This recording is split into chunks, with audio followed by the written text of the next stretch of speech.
Morecambe Bay. We're not in Morecambe Bay today, we're at Crummock, beautiful Crummock. Just show you there. So I'm about to go for a dip in a bit. Just wanted to talk to you about something that I've become interested in recently, and that's predicting the weather through folklore or through visual things. And my friend Charlie over it, who's been on the sea most of his life and studies weather books, says visually you can't really predict the weather more than 6 hours ahead. But I just thought we might mention some of the things that you might use to predict the weather. So here we go.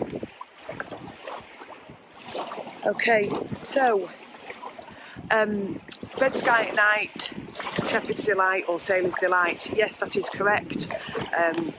The percentages of that being right is very high, and so that's a good indicator of whether you're obviously going to get good weather in the morning. And there's lots of scientific reasons for that, and I don't know those, so you'd be best to Google that. Some of the other things, cows. When cows are sat down in the field, that doesn't indicate rain. It may indicate something, but it doesn't indicate rain, and so that should probably not be taken as gospel, to be honest. What about having a pine cone for the kids on the windowsill, so that when the pine cone closes, it's protecting itself from the bad weather. It instinctively does this, and so maybe when the pine cone closes up, it's an indicator that there's not great weather on the way. And you can try that out with the children and see whether that's actually true. But I just thought it was an interesting thing to do. Okay, so there's a saying called mares' tails and mackerel scales make tall ships carry short sails, which means they lower the sails because the weather is really bad, it's coming in quite bad. And so that's to do with the type of clouds that you can see in the sky. And so mackerel tails, I'll post a picture of those types of clouds, and they're a good indicator that that bad weather is probably on the way within 36 hours. So that's an interesting one, and I'll post some pictures about what type of cloud that is. A sunshiny shower lasts half an hour.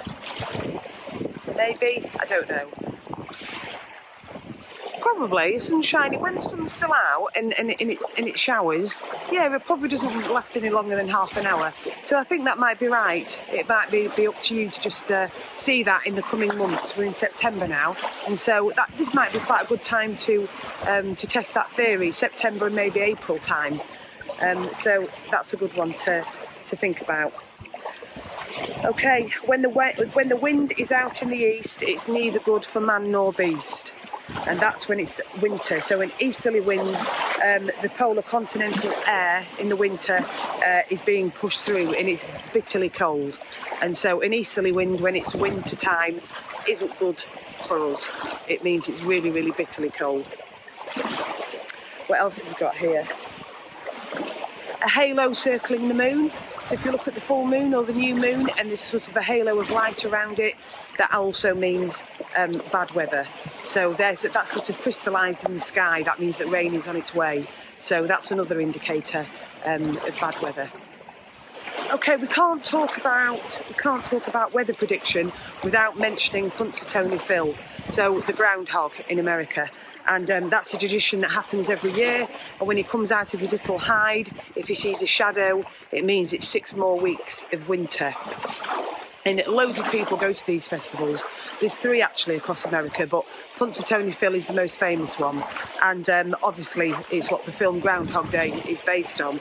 And just an interesting thing, that's been going since 1887, that tradition. But I was looking at the percentages of accuracy in the last 10 years, and the percentage of accuracy in the last 10 years is 40%. So probably don't be looking at Punxsutawney Phil to predict the weather for the winter, because he doesn't seem to get it right more than half the time. So maybe he's not a good indicator. But like I say, and the other thing is flowers smell best just before rain. So there's something obviously scientific going on there, but apparently they smell sweetest and the nicest just before rain. So that can be a predictor while you're in your house and you think, oh, I can smell those flowers quite strong. It might mean that rain is on the way. Okay, so I just thought I'd just go through those, and I'm going to research it further, so I'm going to make another video about some of the other factors we might look at for weather. But I thought those things are quite good for now for you to look out for and test the theory and get the pine cones for the kids on the windowsill. And yeah, that's interesting. So I'll be back with part 2 pretty soon. Okay, bye.